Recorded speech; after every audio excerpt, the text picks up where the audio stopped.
जय हिंद साथियों, मैं मनमोहन स्वागत करता हूं आप सभी का नोट्स वाले इस वीडियो में। और आज आपके लिए बजट 2023-24 पर हम चर्चा करने वाले हैं। तो बहुत ही शॉर्ट नोट्स मैंने आपके लिए बनाए हैं और आशा करता हूं आपको सारे के सारे पॉइंट में समझा सकूं। तो केवल और केवल थोड़ा सा पेशेंस के साथ वीडियो को देखते रहना। मैं आपको वो जानकारी दूंगा जो आपको किसी भी वीडियो में नहीं मिलने वाली है। तो अगर आप लोग चाहें तो इसका नोट्स भी बना सकते हैं जो आपके हमेशा काम आएगा। और बजट 2022 और जो बजट 2023 है आपका, इस पर भी हम चर्चा करेंगे। और बजट 2023 और 24 जो कि आपका आज ही पेश किया गया है उस पर भी हम चर्चा करेंगे। ठीक है, तो दोनों को मैं आपको समझाते हुए चलूँगा। पिछले वाले को भी रिलेट करके बताऊंगा आपको और जो आगे आपका आया है उसको भी मैं आपको रिलेट करके बताऊंगा। तो बहुत ही पेशेंस के साथ इस 10-15 मिनट की वीडियो को देख लेना। आपका बजट से एक भी क्वेश्चन बाहर नहीं जाएगा। सभी क्वेश्चनों को मैंने इंक्लूड करने की कोशिश की है जितने भी आपकी परीक्षाओं की दृष्टि से इम्पोर्टेंट हैं। ठीक है, तो बस इतना ही कहूँगा, ज़्यादा टाइम वेस्ट नहीं करूँगा। शुरुआत करते हैं। पहले आपका पूछा गया है, कहा गया है कि शब्द यानी कि आपका जो बजट शब्द है इसकी उत्पत्ति कहाँ से हुई है। तो फ्रांसीसी शब्द है, उससे आपकी इसकी क्या हुई है, उत्पत्ति हुई है, जिसे हम कहते हैं बगेट। क्या कहते हैं साथियों? बगेट। उसी से इसकी बजट शब्द की उत्पत्ति हुई है। ठीक है, इसका अर्थ होता है चमड़े का थैला। क्या होता है? चमड़े का थैला। देखिए, अगर हम बात करें कि भारतीय बजट के जनक किसको कहा जाता है, तो भारतीय बजट का जनक कहा जाता है किसको? जेम्स विल्सन को। सबसे पहले 1860 में आपका भारत का बजट पेश किया गया था जेम्स विल्सन के द्वारा। ब्रीफ केस में बजट लाने की परंपरा जो थी वो किसकी है? ब्रिटेन की है। किसकी है? ब्रिटेन की। लेकिन जवाहरलाल नेहरू जी ने क्या किया? ब्लैक ब्रीफ केस का यूज़ किया था, सभी को पता है। लेकिन इस प्रथा को चेंज कर दिया किसने? प्रणब मुखर्जी ने। और इसके स्थान पर क्या आने लगा? रेड ब्राउन आपका ब्रीफ केस यूज होने लगा। ठीक है, तो ये तो बात हुई आपकी बजट संबंधित, कैसे क्या बजट होता है। इसको चमड़े के थैले में लाया जाता है। पहले किस कलर का लाया जाता था? ब्लैक कलर का लाया जाता था, लेकिन अब ये कैसे आता है? रेड ब्राउन में आता है। और ब्रीफ केस को बजट लाने की जो परंपरा है वो किसकी थी? ब्रिटेन की थी। ठीक है, आगे देखिए, अगर आप इस नोट्सों की PDF चाहते हैं तो आप सभी लोग इस नंबर पर आप मुझे व्हाट्सएप मैसेज कर सकते हैं। ठीक है, यहाँ पर मैं आपको इस PDF को प्रोवाइड करा दूंगा। अब 1950 में बजट केवल अंग्रेजी में पेश होता था, लेकिन 1956 से इसे हिंदी में भी छपने लगा। ठीक है, ये आप लोग याद रख लेना। इसके बाद 1999 तक बजट शाम को 5 बजे पेश किया जाता था, लेकिन 1999 से इसे सुबह 11 बजे से पेश किया जाने लगा। 2016 तक बजट फरवरी के अंतिम दिनों में पेश किया जाता था। ठीक है, लेकिन 2017 से इसे 1 फरवरी से स्टार्ट किया गया, बजट को पेश किया गया 1 फरवरी को। और तब से लगातार आपका 1 फरवरी को ही बजट पेश किया जाता है। देखिए, ये पॉइंट भी आपको याद रखना है। 2016 तक रेल बजट और आम बजट अलग अलग लाए जाते थे। और आप सभी को पता है रेल बजट को आम बजट से अलग किसने किया था? एकवर्थ कमीशन ने किया था। ठीक है, इसके बाद 2017 से रेल बजट और आम बजट का विलय कर दिया गया। और इसके लिए आपकी कौन सी समिति थी? तो विवेक देवरॉय समिति थी आपकी। ठीक है, अब देखिए कुछ आपके इंपॉर्टेंट करंट अफेयर के नोट हैं, इन्हें देख लीजिए। जैसे पहली पेपरलेस सरकार किसकी? UAE की। पहली पेपरलेस हाईकोर्ट किसका है? केरल का। पहला पेपरलेस विधानसभा किसकी है? तो नागालैंड की। और पहली ई लोक अदालत किसकी है? तो ये छत्तीसगढ़ की। तो ये पॉइंट आप लोग याद रखना। अब इससे ही संबंधित आपका एक बजट से क्वेश्चन है, तो मैं उस पर भी आपको ले चलता हूँ। आप सभी को पता है कि भारत का पहला पेपरलेस बजट कब पेश किया गया था? 2021 में। उसके बाद दूसरा पेपरलेस बजट कब पेश किया गया? 2022 में। तो आप सभी लोग याद रख लेना। ठीक है, पहला पेपरलेस बजट 2021 और दूसरा पेपरलेस बजट वो आपका 2022 में। अब देखिए, यहाँ पर आपको एक पॉइंट याद रखना है। ऊपर सर्वाधिक बजट किसने पेश किए थे? तो 10 बार आपके सर्वाधिक बजट पेश किए मोरारजी देसाई ने, 9 बार P चिदम्बरम ने और 6 बार आपका डॉक्टर मनमोहन सिंह के द्वारा बजट पेश किए गए हैं। पहली महिला बजट पेशकर्ता कौन है आपकी? तो इंदिरा गांधी है और 1970 में इन्होंने ये बजट पेश किया था। सेकंड महिला ये कौन है आपकी? तो निर्मला सीतारमण। और ये इनका चौथी बार इनका क्या है? ये आप सभी लोग याद रख लेना, चौथी बार इनका ये बजट पेश किया है निर्मला सीतारमण ने। ये सेकंड महिला है, लेकिन स्वतंत्र प्रभाव जिनके पास वित्त मंत्रालय का था तो उसके लिए आपकी पहली हो जाती है निर्मला सीतारमण। लेकिन इंदिरा गांधी जो थी, जो आपकी प्रधानमंत्री भी थी और ये आपकी वित्त मंत्री भी थी, तो इन्होंने पहली बार ये स्वतंत्र वित्त मंत्री नहीं थी, लेकिन स्वतंत्र वित्त मंत्री पूछी जाए कौन सी, तो आपकी हो जाती है निर्मला सीतारमण। ठीक है, देखिए एक क्वेश्चन आपको यहाँ पर याद रखना है कि सबसे लंबा बजट भाषण 2020 में दिया गया था, 2 घंटे 40 मिनट का था। और सबसे छोटा जो आपका बजट भाषण था 1977 में HM पटेल के द्वारा मात्र 800 शब्दों का ये आपका बजट था। ठीक है, तो आप सभी लोग याद रखना, ये निर्मला सीतारमण जी के द्वारा भारत का सबसे लंबा बजट भाषण था, 2 घंटे 40 मिनट का। अब चलते हैं बजट की ओर कि बजट आखिरकार होता क्या है। बजट शब्द की संविधान में कोई भी चर्चा नहीं की गई है, लेकिन उसके स्थान पर आर्टिकल 112 में वार्षिक वित्तीय विवरण को इसे दर्शाया गया है। इसी प्रकार से अगर हम बात करें राज्य में, ये कहाँ पर है, तो ये आर्टिकल है आपका 202। कौन सा है? आर्टिकल 202। आप सभी लोग याद रखना कि बजट को हमेशा कौन पेश करती हैं? कौन पेश करते हैं? वित्त मंत्री। और वर्तमान में अपनी वित्त मंत्री कौन है? निर्मला सीतारमण जी हैं। ये हमेशा कहाँ पर? तो लोकसभा में लागू किया जाता है। लोकसभा में लागू नहीं, लोकसभा में पेश किया जाता है। ठीक है, प्रधानमंत्री रहते बजट पेश किए, तो आप सभी लोग याद रखना ये तीनों आपको याद हो जाएंगे अच्छे से, क्योंकि जवाहरलाल नेहरू जी की पुत्री कौन थी? इंदिरा गांधी। और इंदिरा गांधी के पुत्र कौन थे? तो राजीव गांधी। तो ये तीनों ऐसे प्रधानमंत्री हैं जिन्होंने क्या किया है? प्रधानमंत्री पद पर रहते हुए बजट पेश किए हैं। ठीक है, तो तीनों के नाम याद रखना, जवाहरलाल नेहरू, इंदिरा गांधी और राजीव गांधी। अब आप सभी को मैं बता दूं क्या, केंद्रीय बजट आप सभी को बताया कि हमारा 2022-23 वाला है। और केंद्रीय बजट में क्या क्या बताया गया था? निर्मला सीतारमण यानी वित्त मंत्री के द्वारा इसे पेश किया गया था। और 2022 का बजट एट द रेट 75 वर्ष, आधार वर्ष क्या था इसका? एट द रेट 100 वर्ष। ठीक है, अमृतकाल था, आपका पता ही है। डिजिटल रुपी 2022-23 में ब्लॉकचेन टेक्नोलॉजी पर आधारित होगी। 30% आपका टैक्स, कॉर्पोरेट टैक्स यानी क्रिप्टो करेंसी पर टैक्स लगेगा। बिटकॉइन 2009, ये इसकी स्थापना किसने की थी? सातोशी नाकामोतो ने। ये अल सल्वाडोर में आपका क्या किया गया है? लीगल किया गया है। और आप सभी लोग याद रखने ना, सातोशी नाकामोतो कहाँ के? जापान के हैं। 2022-23 में वार्षिक वृद्धि दर क्या थी आपकी? 9.2% थी। ठीक है, ये आप सब लोग याद रखना। इसके बाद आप सभी को पता होगा, आपने 2022-23 में एक बहुत ही बार पढ़ा होगा, रेंजिंग एंड एनसेंटिंग, जिसे हम MSME परफॉर्मिंग के नाम से जानते हैं। और इसकी जो शॉर्ट फॉर्म है उसे हम रैंप प्रोग्राम के नाम से जानते हैं। रैंप प्रोग्राम बजट 2022-23 में इसकी घोषणा की गई थी और MSME मंत्रालय के द्वारा इसे जारी किया गया था। इसकी लागत क्या थी? तो 6000 करोड़ रुपए थी, सूक्ष्म लघु मध्यम उद्योग मंत्रालय की स्थिति को ठीक करने के लिए। ऐसे ही आपका क्या आया था? इसमें आया था PM डिवाइन योजना। उत्तर पूर्वी क्षेत्र में आपका क्या करना है? 1500 करोड़ रुपए यहाँ पर प्रोवाइड करे गए थे इसके डेवलप के लिए। फिजिकल डेफिसिट क्या था आपका? 6.4%। ठीक है, आर्थिक वृद्धि दर क्या थी? 9.27%। और विकास दर क्या थी आपकी? 8 से 8.5% तक। आत्मनिर्भर भारत रोजगार, इसके लिए 64,000 करोड़ रुपए आए थे। ठीक है, तो ये भी आपको याद रखना है। अब थोड़ी सी और जानकारी है जो आपकी पुराने बजट से संबंधित है, उसके ऊपर हम चर्चा करते हैं और उसके बाद हमारे नए बजट पर हम चर्चा करेंगे। ठीक है, आप सभी को बताया, मैंने पिछली बार भी आप सभी के लिए शॉर्ट नोट्स बनाए थे और मुझे लगता है कि आपको ये बताना भी ज़रूरी है जिससे कि आप चीज़ों को समझ सकें थोड़ा सा। तो आप लोग समझ लीजिए थोड़ा सा पहले, उसके बाद हम आज के जो बजट है उस पर हम चर्चा कर लेंगे। आर्थिक वृद्धि दर आप सभी को पता है ये कितनी है? 9.2% है। राजकोषीय घाटा कितना था हमारा? 6.4% था। कृषि बजट में वृद्धि कितनी हुई थी? तो 0.3%। पहले ये कितनी थी? 3.6 थी, है ना, और इसमें इसको कितना बढ़ा के कर दिया? 3.9 कर दिया, तो कितनी? 0.3% की इसमें वृद्धि हो गई थी। मैं इसलिए बता रहा हूँ आपको ये सारी चीज़ें कि आप यहाँ पर मेंशन करके समझ जाएं कि इस बार ये चीज़ आपकी क्या रही है ना, क्योंकि ये चीज़ तो नहीं बदलेंगी आपकी, तो इसीलिए मैं आपको ये सारी चीज़ें बता रहा हूँ। अगर वीडियो जरा सी भी पसंद आ रही हो और चैनल पर नए आए हों आप सभी लोग, तो ऐसी ही और वीडियो देखने के लिए आप इसे सब्सक्राइब कर लीजिए। ठीक है, चलिए आगे देखते हैं। डिजिटल करेंसी पर टैक्स ये कितना था? 30%। कॉर्पोरेट टैक्स कितना था आपका? 15%। रक्षा बजट इसके लिए 8% और पेंशन पर 4% का खर्चा बढ़ाया गया था। इसके अंदर 400 वंदे भारत ट्रेन चलाई गई थी, आप सभी लोग पता है। नया राजमार्ग बनाया गया था 2500 किलोमीटर, है ना। इसके बाद 1 TV 1 nation 1 class 1 TV channel 12 से 200 चैनल तक यहाँ पर खोले जाएंगे। कुल घरों तक जल कितने? तो 3.5 करोड़ घरों तक जल पहुँचाया जाएगा, लगभग 60 करोड़ रुपए, है ना, इसके लिए आवंटित किए गए थे। सरकार का पूंजीगत व्यय, तो ये कितना था पूंजीगत व्यय पिछली बार का? 39.45 लाख करोड़ रुपए।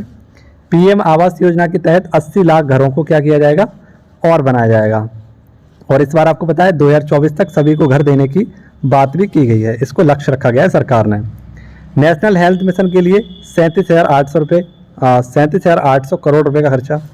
टेली मेंटल प्रोग्राम चलाया गया था, आप इसके लिए 23 स्वास्थ्य केंद्र खेले जाएंगे। और इस बार आपको पता है एक आपका बहुत ही केंद्रीय पुस्तकालय भी खोला जाएगा। रैम्प प्रोग्राम ये एमएसएमई मंत्रालय के द्वारा स्टार्ट किया गया था। पीएम डिवाइन योजना स्टार्ट की गई थी। तो आप सभी लोग याद रखना, ये चीज़ें मैंने इसलिए आपको बताई कि जिससे कि आपको पता चल सके कि हमें बजट में पढ़ना क्या क्या है। तो ये सभी पॉइंट थे आपको 2022-23 से संबंधित थे। अब आपको चलिए चलता हूँ मैं 2023-24 के बजट पर, ठीक है। आप सभी को बताया, मैंने आपको बताया अभी, स्वतंत्र भारत का पहला बजट 1947 में आर.के. षणमुखम शेट्टी के द्वारा पेश किया गया था और वर्ष 2017 में 92 साल पुरानी परंपरा को खत्म करके रेल बजट को आम बजट में विलय कर पेश किया गया था, ठीक है। 2017 में मैंने बताया था आपको, तो ये यहाँ पर आप लिखा हुआ देख लीजिए। आगे देखिए, अनुमानों के आधार पर 3 प्रकार के सरकारी वार्षिक बजट होते हैं। कितने अनुमानों के आधार पर 3 प्रकार के वार्षिक सरकारी बजट होते हैं, जो इस प्रकार हैं। संतुलित बजट, जिसे हम बैलेंस्ड बजट कहते हैं, अधिशेष बजट, जिसे हम सरप्लस बजट कहते हैं, और एक होता है घाटे का बजट, हम डेफिसिट बजट कहते हैं। तो आइए समझते हैं क्या होता है आपका संतुलित बजट, अधिशेष बजट और घाटे का बजट। तो इसको भी समझ लेते हैं एक बार, क्या होता है आपका ये सारे। तो पहला है आपका बैलेंस्ड बजट, जिसे अगर किसी वित्तीय वर्ष में सरकार की प्राप्तियों और व्यय के आंकड़े बराबर हों तो उसे क्या कहते हैं, संतुलित या बैलेंस्ड बजट कहते हैं। यानी मान लीजिए सरकार ने 100 रुपये दिए, ठीक है, खर्चा करने के लिए, और यहाँ पर आपके 100 रुपये खर्च हो गए।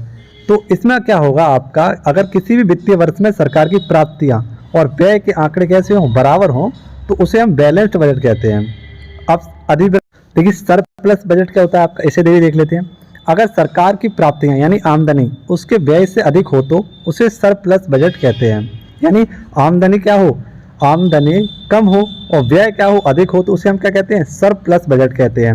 डेफिसिट बजट क्या होता है आपका, अगर सरकार का अनुमानित व्यय उसकी कमाई या प्राप्तियों से अधिक हो तो इसे हम डेफिसिट बजट कहते हैं। क्या कहते हैं, इसे हम डेफिसिट बजट कहते हैं, यानी कि व्यय का बजट कहते हैं। तो बजट 3 प्रकार के होते हैं आपका, एक तो बैलेंस्ड, एक सरप्लस और एक होता है आपका कौन सा, डेफिसिट। तो तीनों को आप सभी लोग याद रख लेना, 3 प्रकार के बजट होते हैं, ठीक है। इसको भी आपको याद रखना है।